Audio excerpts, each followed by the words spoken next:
Patih njaba, patih njero. Panglimbang 5 menit dina Setupon tanggal 20 Juli taun 2026 kapethik saka Injil Matius bab 20 ayat 20 tekan ayat 28. Jroning crita carangan Antasena ngraman, sawise tinemu paraga kang kuat nglungguhi dampar keprabon kraton Ngastina, yaiku Raden Abimanyu. Antasena banjur andum gawean marang para lancur-lancur Pandhawa kanggo nentremake negara.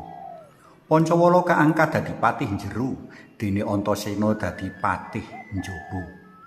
Nadyan mangsude amung lucu-lucuan, ananging patih njaba kasil ngedhem kamurkane Setija kang kepangan apus keramane Pendhita Durna, uga Raden Werkudara kang salah tampa marga antuk pelapurane Prabu Baladewa.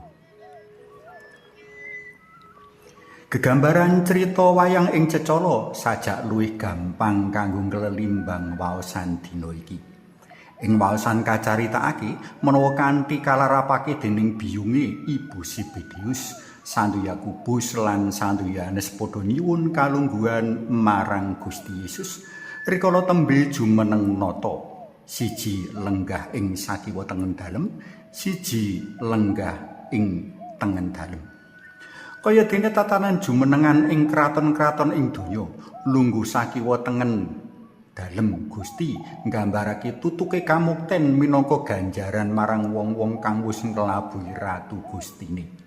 Sajake gegambaran kamukten kadonyan iki ngebaki panemune murid kang kakang adhi iku.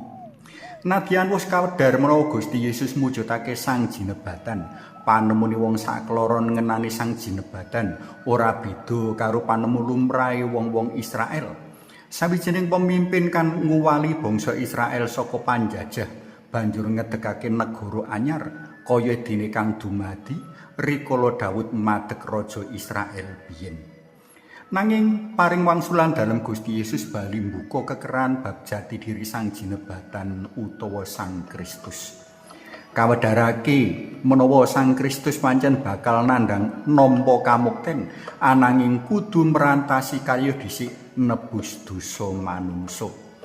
Karya kamisiasan kang ora enteng jalaran kudu ngurbanake jiwa lan raga. Pangorbanan iki kang katantingake marang murid sakloron. Apa kowe saguh ngombe tuwung kang bakal ndak umbi? Pancen jroning pesta jumenengan utawa pesta-pesta kasukan para raja liyane, tuwung isi anggur nggambarake kamulyan lan kaluhuran sawijining raja.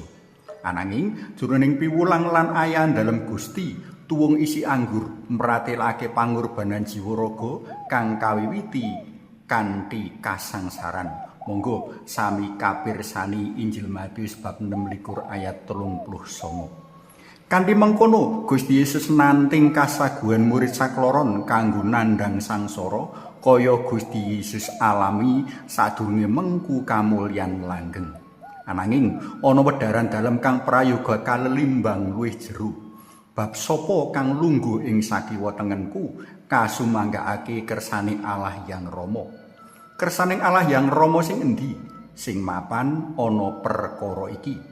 Wong-wong kang ngrasuk andhap asor minangka abdi, kaya dene Gusti ngrasuk jiwa andhap asor minangka abdi. Monggo sami kapirsani Serat Rasul Paulus marang pasamuan ing Filipi bab 2 ayat 6. Para tresna pelem kinasih, mukti bareng Gusti pancen dadi gegayuhan saben penderek dalam Gusti. Ora susah ngarani kalungguhan minangka patih njaba utawa patih njero. Sebab ing ngarsaning Gusti kabeh kang kepareng mukti bakal sinebut putra-putraning Allah. Sarate yaiku kanthi ngrasuk jiwa andhap asor lan abdi minangka landhesan jroning leladi kaya kang Gusti Yesus tindakake. Bareng lan reroyongan karo Gusti berjuang nganjrahake kabecikan senadyan kudu kapitukoni jiwa lan raga. Suwawi sami munjuk Kunjung asma dalem Yang Rama so Yang Putra tuwin Yang Roh Suci. Amin. Mugi nurna Yang Rama Yang Putra tuwin Yang Roh Suci kados sing mula buka sakmenika sarta sak lami-laminipun. Amin. Kunjung asma dalem Yang Rama so Yang Putra tuwin Yang Roh Suci. Amin.